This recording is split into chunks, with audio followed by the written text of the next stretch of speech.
Can somebody explain to me why Jakob Poeltl is only getting 24.8 minutes a game? Anybody? Hello, everybody. This is the Raptors NBA podcast. We are your hosts, Alex Drobin and Andy Redding. Andy, the Raptors got blown out by the Celtics last night, 117-94. They were down big in the second quarter, came back, but the Celtics proved to be too much. So we're here to talk about it. What are your thoughts? What's your first takeaway? First takeaway, that was a bad loss, but it was a litmus test. And we found out last night that the Raps are not contenders. We can't pretend anymore that they're a legit playoff threat. They played a legit team and got their doors blown off. It was a bad game. My first takeaway is I'm going to stop pretending in this Raptors life. It's time to be real. This is a very mid team. Okay, but if we were to zoom out a little bit, let's zoom out a little tiny bit. Okay. In my opinion, the Celtics are one of the best teams in the league, right? Yes. I think they are the best team in the league. This is one of my takeaways for later on. I think they're slightly better than Denver now, and we lost to arguably the best team in the NBA, right? So we came back in the second quarter. We were down almost 20 points, came all the way back, and then they blew us out in the third and kept on going in the fourth. This game could have gotten way uglier if they didn't take out all of their starters. So we played against the best team in the league and got blown out, but are we being premature about us being not good enough at all? What are your thoughts? It's just been the same way all season. They win one, lose one, win one, lose one. They're a 500 team. They are mid. They are so average. If we want to zoom out, look at the Raptors all year. They've had some good wins and they've had some bad losses. They lost to Portland this year. I know, but I think we're coming together a little bit more. Offense is working. It's just the Celtics are too good. They have 4 all-stars on the team pretty much. I think it's really difficult to gauge how good we are versus a team like the Celtics when they're as good. Okay, I'll give you my first takeaway right now. Okay, it's the same thing I said on the top. Jakob Poeltl is not getting enough playing time. The guy's averaging 10 points, 8.1 rebounds, 1.6 assists. He's shooting 66% from the field, Andy, which is tied for third in the NBA. I don't understand. I was trying to look it up, whether or not he's on a minutes restriction, if he's injured or something like that. Nope, couldn't find anything. Why isn't our boy Jakob getting more playing time? Because it seems like he's dominating every time he's on the court. Do you think he struggles a bit against like shooting big men? Like they don't want him out there guarding Kristaps at the 3-point line. He's better in the key. So he's hard to play in games like this. Is that a thing? I don't think so. He was getting out on shooters. He was closing out. Again, obviously he's not the best defender on the perimeter against guys like this, but I don't think that should be a reason. I think every time he's off the court, we get out rebounded pretty drastically and it's pretty quick. Last night we got rebounded by 9, it looks like. But I don't know. He's just not getting enough playing time. I think he's too good to be playing him 24 minutes a game. If LeBron James plays 35 minutes a game at however old he is, 38 years old, 39 years old, or whatever, Jakob should be playing more than 24.8 minutes a game. That's all I'm going to say. He dominates when he's on the court. He's good when he's on the court. Dominates is, I don't know. Precious was back last night. There were other big guys getting minutes. Boucher got 22 minutes. Look, I agree, but Precious can't play defense against, a guy who's 7'2". So, no. Jakob's 7 feet tall. He's the only guy who's playing defense against any centers on our team. I don't know. He plays really hard, pounds the glass, good positional defense. He challenges people at the rim. He's an amazing roller. He's getting, he's catching lobs from Pascal, from OG in these games. I think we're just not playing him enough, but maybe we're still tinkering with the lineup. So that's probably where we're coming from. I don't know. Do you think you're in the top 1% of Jakob Poeltl supporters in the world? I think I have to be. Yes. What's your second takeaway? Second takeaway. You touched on him. We touched on him there. Precious Achiuwa. Achiuwa ain't him. He was back from injury, kind of like lackadaisical rebounding. Like the Celtics got some easy offensive boards, defensive board. He just wasn't doing much. And poor basketball IQ. Doesn't really bring much offensively. There's one possession where he was standing like right beside Dennis Schroeder and not doing anything, like right up in his grill, not setting a screen, just standing beside him. Like doesn't even know proper spacing of the court. I think the Precious Achua experiment is over, and the results Achua! are bad. Achua! Sorry, I'm getting a little sick of the hate over here. For a guy who just came back from injury, he's just getting back into the lineup. He hasn't been playing at all. You know, we need to tone it back on the Achua hate. Okay, he's gonna be back. He's extremely athletic. He had 19 minutes of playing time last night. Obviously, split it with Jakob, but it's like, you know, we have to give a guy a little bit more time before he gets back into it. Plus, like, again, I think he's one of those guys who's a little bit out of position. Like, I don't think that he is a center or a power forward. He's like a mix between a 3 and a 4. He doesn't have a home. He doesn't have a home. Like, he doesn't have a position.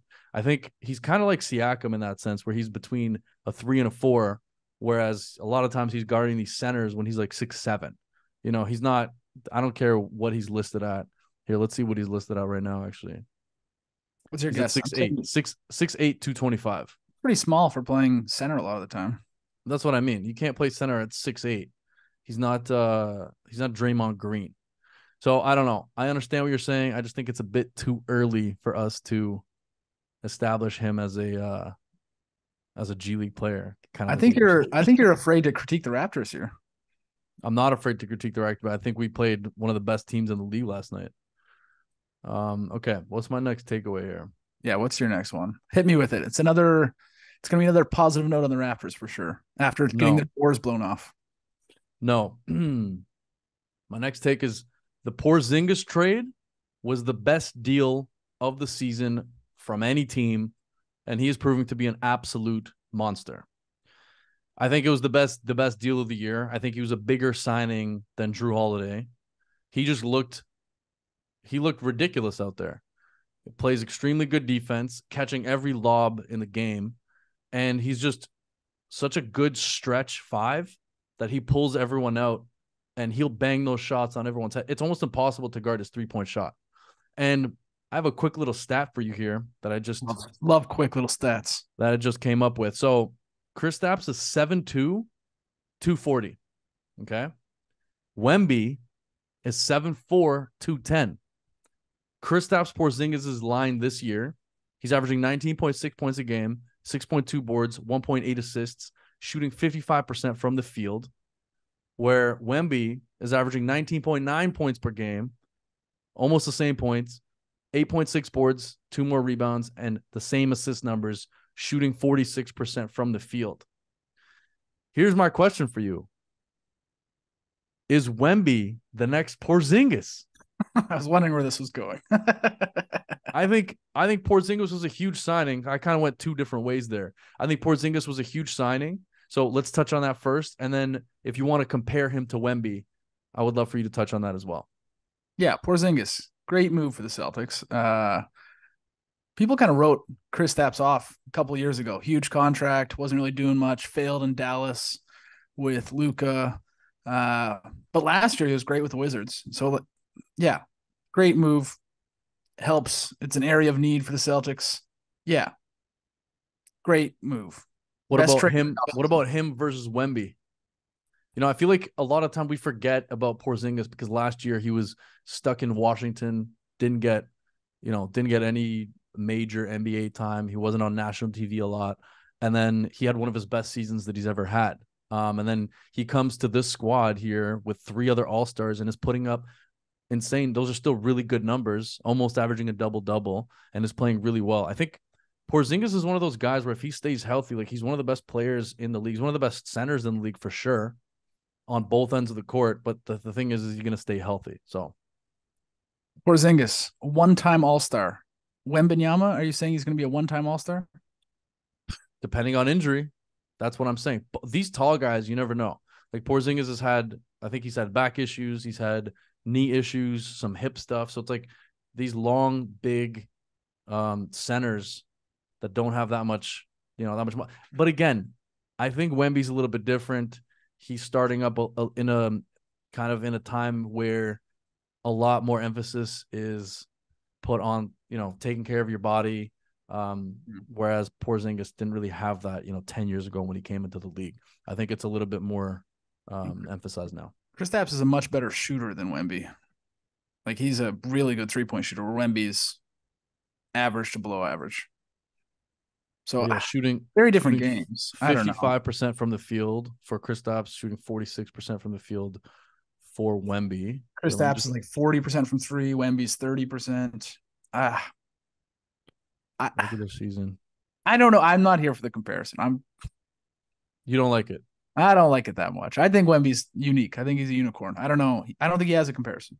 You don't think? Okay, so you think he's a unicorn? What was Kristaps Porzingis's nickname when he came into the league? You walked me into this. That's right, unicorn. So I feel like a lot of people aren't comparing them to each other when they're very, very similar. If you look at them, did you see the lobs that Kristaps was catching yesterday? Yes. Oh yeah. He's ridiculous. He's only 28. He could make a few more All-Star games. What's your next takeaway? Next takeaway. We got to touch on this. We haven't touched on this at all. The bad blood in last night's game. The Joe Mazzulla challenging the play late in the game. I am here for the drama. I love it. I love Darko going back at him. I love the tension. I just love it. And it got me thinking, who is the Raptors' biggest rival? Kind of got me on a side tangent here. Do the Raptors have a rival? It's a good question.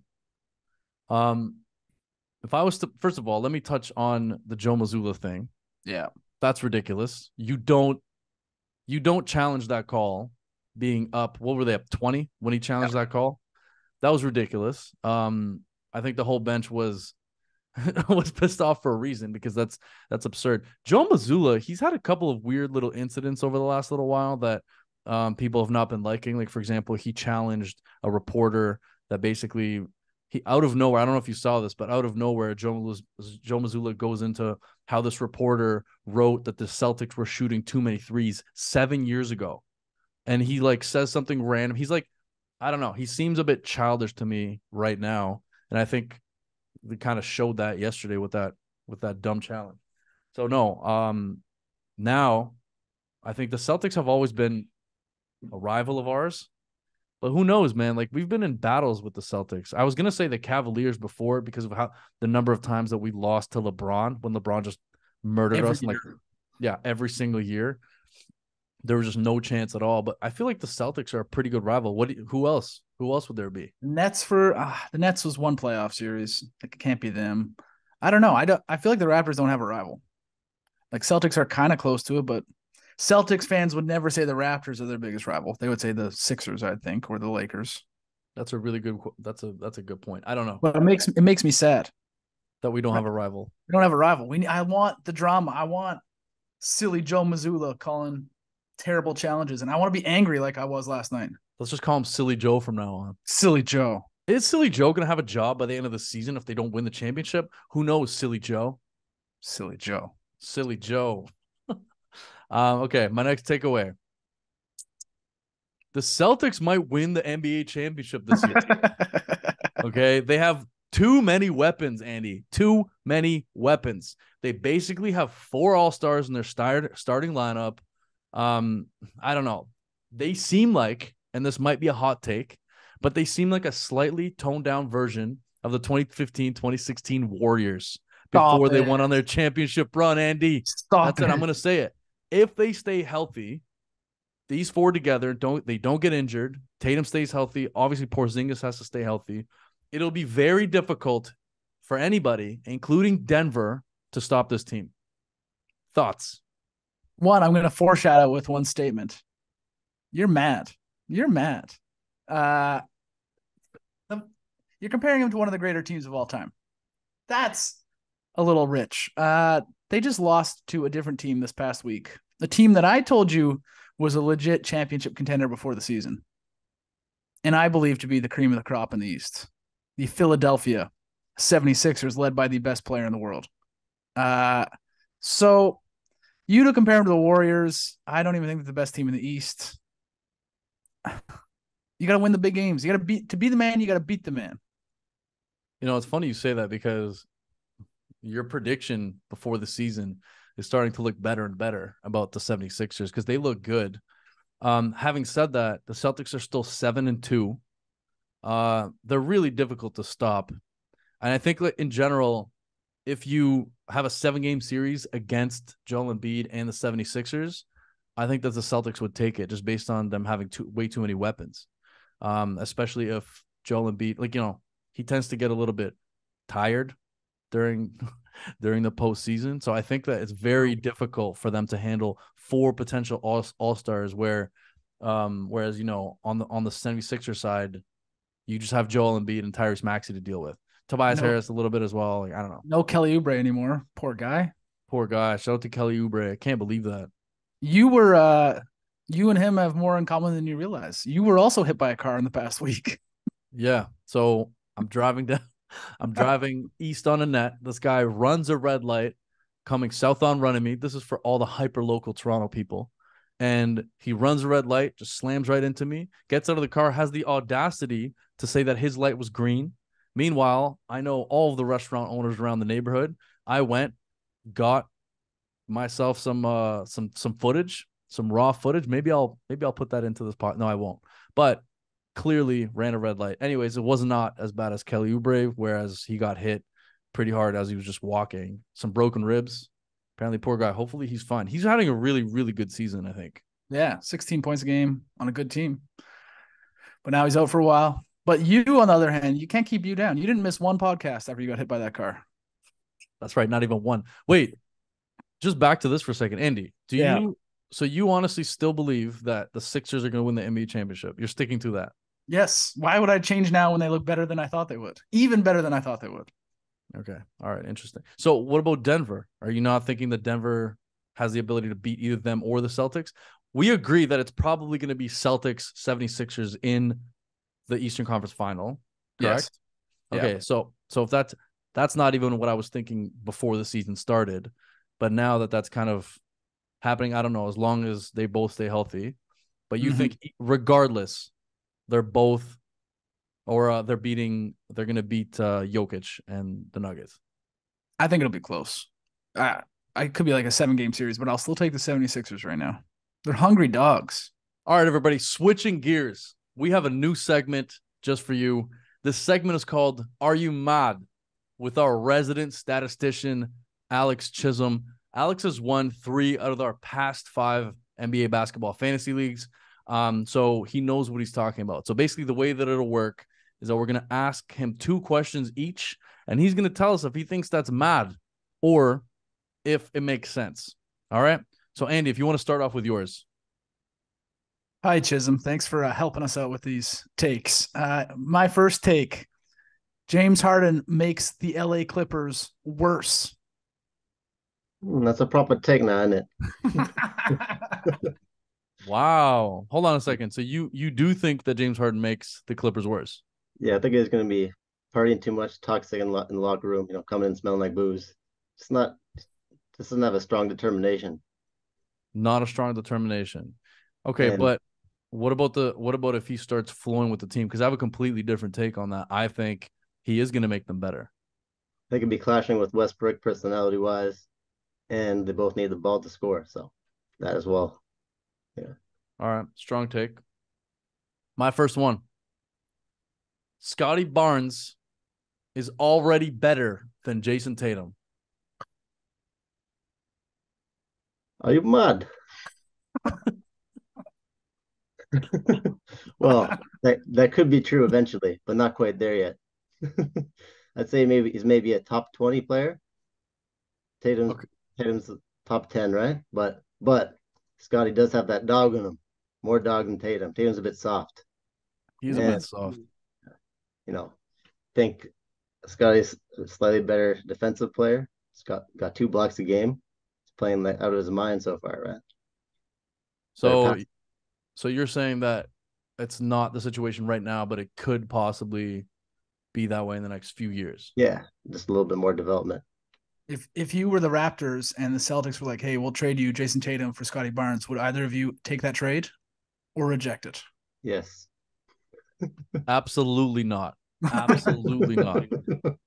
And it goes towards what Chisholm was saying earlier. I don't think Jayson Tatum's got that dog in him like Scottie does.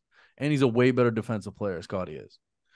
So I don't know. I would not trade that right now. I know I'm probably definitely in the minority for this because I love Scottie as much as I do, but I wouldn't do it. Tatum's obviously proven himself in the playoffs already, right? That's the thing. He's Been to the All right, finals. Andy, fully next. developed. Okay, next one, Chiz. Need some more help with my takes here. My next take. It's time for the Raptors to trade Pascal Siakam. That's a proper take now, isn't it? Wow. So you think that as well? You think the Raptors should trade Pascal right now?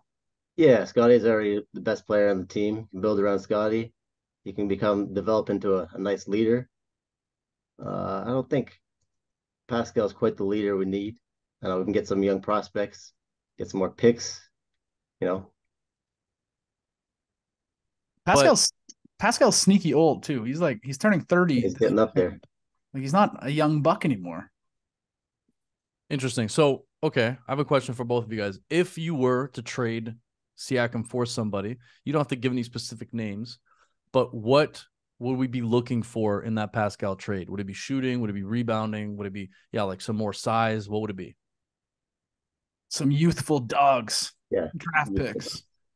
Like a Need recent first-round pick. A team full of dogs. See, but I feel like you guys aren't really. You're not really realizing how good Pascal is.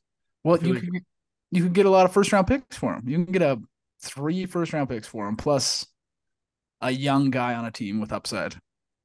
Okay, but how many first-round picks do we like? How long do we want this rebuild to be? I think right now we could be fairly competitive. If we trade him, we're going to trade him for picks. We're going to what?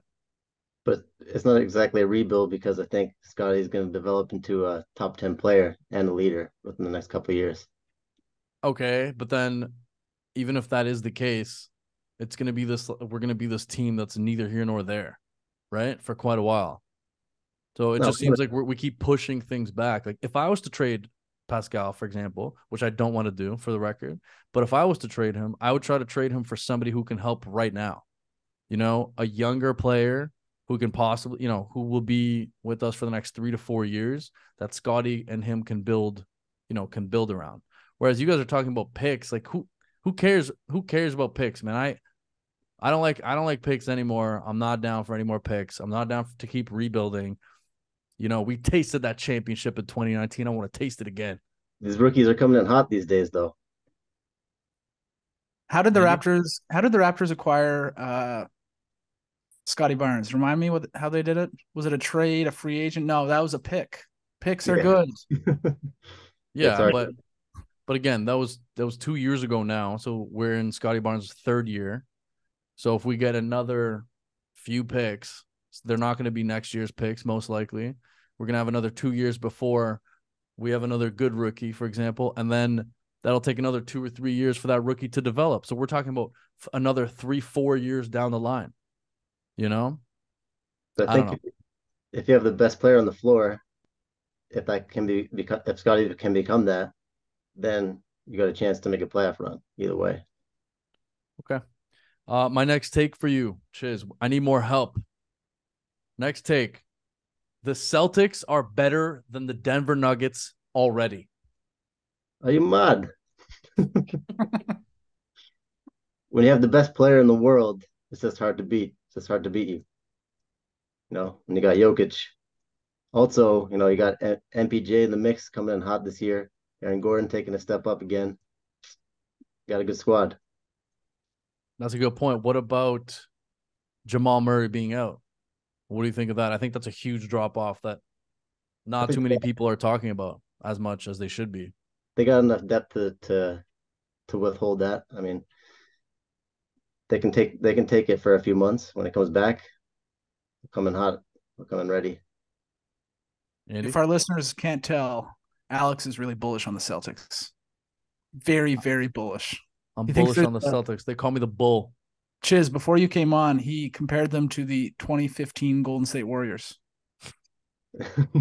Nah. He's mad. Why are you mad? Come on. I feel you guys aren't taking in how good these Celtics are. But you might be right. Maybe they don't have that dog in them just yet. I don't know. The But only then dog they the have. Nuggets aren't really a team that has a bunch of dogs either, right? Like, is Jokic? Maybe Jokic is a dog after he Yes. smashed Marquise Hey. Marcus Morris. You don't want to mess with his brothers. Aaron Gordon's a dog. They got dogs. Come on. Jamal Murray's a dog. Aaron Gordon's not a dog. Jamal Murray's not a dog. Chiz? Aaron Gordon's pretty feisty, I'd say. All right. Do you have anything else for him, Andy? Yeah, Chiz, one more to help with. NBA 2K just released new ratings, updated ratings for players. OG Anunoby went from an 85 down to an 82. He dropped 3 points, more or less. Is that proper? Are they mad? OG's even better this year. I know. It's crazy. I don't get it. I don't know who does I don't know. ratings. Yeah, who do these mad ratings? Having my fantasy squad. Yeah, it's putting in work for me. Chiz, All around numbers. who is the best sneaky NBA fantasy player right now? Putting you on the spot here. Actually, Scottie's a top 10 fantasy player already. Damn. Rated number 9. Also, Chet Holmgren is rated number 6 or 7. Yahoo. Those blocks. Yeah. Ooh. Okay. Do we have anything else? No, I feel good. You set my head straight. Thank you, Chiz. Your head was My pleasure. off kilter. Why were you mad, fam? Chiz, do you have anything else to add? I'm looking forward to taking this fantasy championship this year. Okay, let's cut him off. Let's cut him off. All right, everybody. Thank you so much for watching and listening to the podcast. We're your hosts, Alex Robin and Andy Redding. Thank you to our special guest, Alex Chisholm. Follow us on all the platforms, Raptors NBA Podcast on Instagram, TikTok, YouTube, everywhere. Thanks again. Andy, anything else? Hit that unsubscribe button from everywhere else. Don't forget. Have a good day, everybody.